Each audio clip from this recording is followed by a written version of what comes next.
All right, today we're tackling a true aviation legend, the A10 Thunderbolt II. But let's be honest, you probably know it by its much better nickname, the Warthog. It's this rugged, 50-year-old beast of a jet that has earned a serious reputation as one of the toughest planes to ever fly. Okay, so let's get right into it, because here's the big puzzle. For years now, the U.S. Air Force has been trying to push the A-10 into retirement to make room for all the new, shiny stealth fighters. And yet, here it is, still flying some really critical missions. So what is it about this old-school plane that makes it so irreplaceable? To get our answer, we have to look at a place like the Strait of Hormuz. You've got this super contested waterway, it's packed with all sorts of small, fast-moving threats, and guess what plane they send in? The aging A-10. It's proving, yet again, that it's the perfect tool for a very specific and very dangerous job.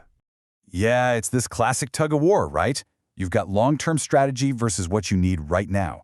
The future might belong to amazing jets like the F-35, but when you absolutely need an aircraft that can get down low, fly slow, and just stay in the fight, the Warthog's unique skill set is just, well, unmatched.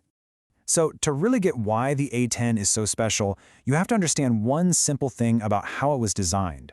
This is not a plane that just happens to have a gun attached to it. No, this is a gun that has a plane built around it. I mean, seriously, every single design choice, from the way the landing gear is set up to the shape of the cockpit, it all serves one single, incredible piece of hardware.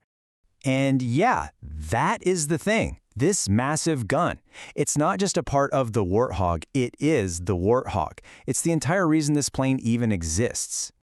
Okay, so its official name is the Gu-8 Avenger.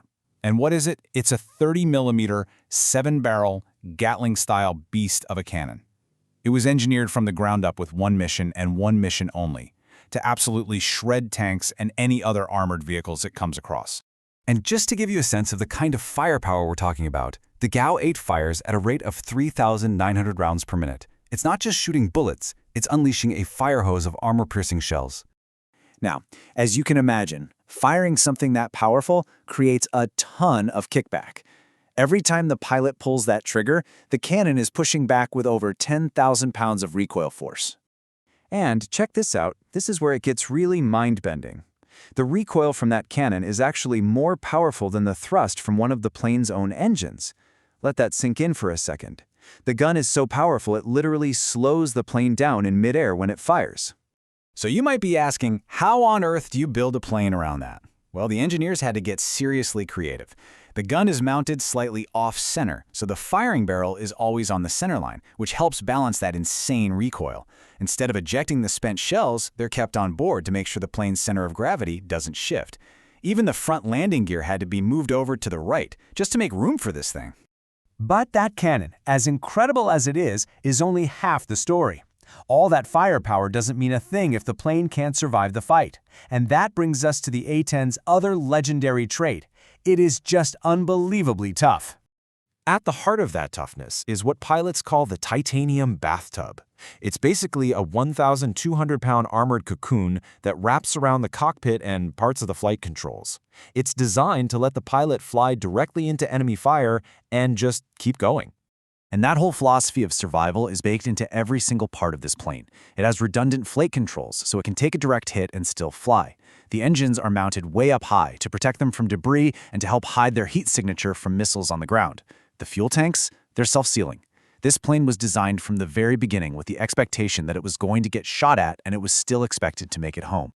So you take that monster of a cannon, you wrap it in that incredibly rugged armored airframe, and what do you get? You get the undisputed master of close air support, the ultimate protector for troops on the ground. And it's not just about the gun. The A-10 is a really precise bombing platform. The pilot uses the heads-up display to line up a series of symbols: the plane's velocity, the computer's guess for the impact point, the weapon's path. Once they all line up perfectly over the target, the pilot lets the weapon go, and from there, physics and some smart guidance systems do the rest. Now, to stay in the fight for as long as possible, you need fuel, a lot of it. The A-10 can carry up to 11,000 pounds of it. To put that in perspective, that's enough to fill the gas tanks of about 20 school buses. It's a huge amount. And why that matters so much is simple: loiter time. All that fuel means the Warthog can show up over a battlefield and just stay there. It can circle for hours, providing this protective presence that friendly troops on the ground have come to depend on. It's like having an airborne guardian angel. Which brings us right back to our original question. In an era of stealth and supersonic speeds, why is this old plane still flying? Well, that mission in the Strait of Hormuz makes the answer perfectly clear. Just look at this comparison. If you're trying to track small, zippy boats, you need to fly low and slow, something a super-fast F-35 is just not designed for. The environment is thick with ground fire that would shred a delicate stealth fighter, but it just bounces off the A-10's armor. It can loiter for hours just waiting for a threat to pop up. And crucially, you're not risking a $100 million asset on a mission that a cheaper, tougher, purpose-built plane can actually do better.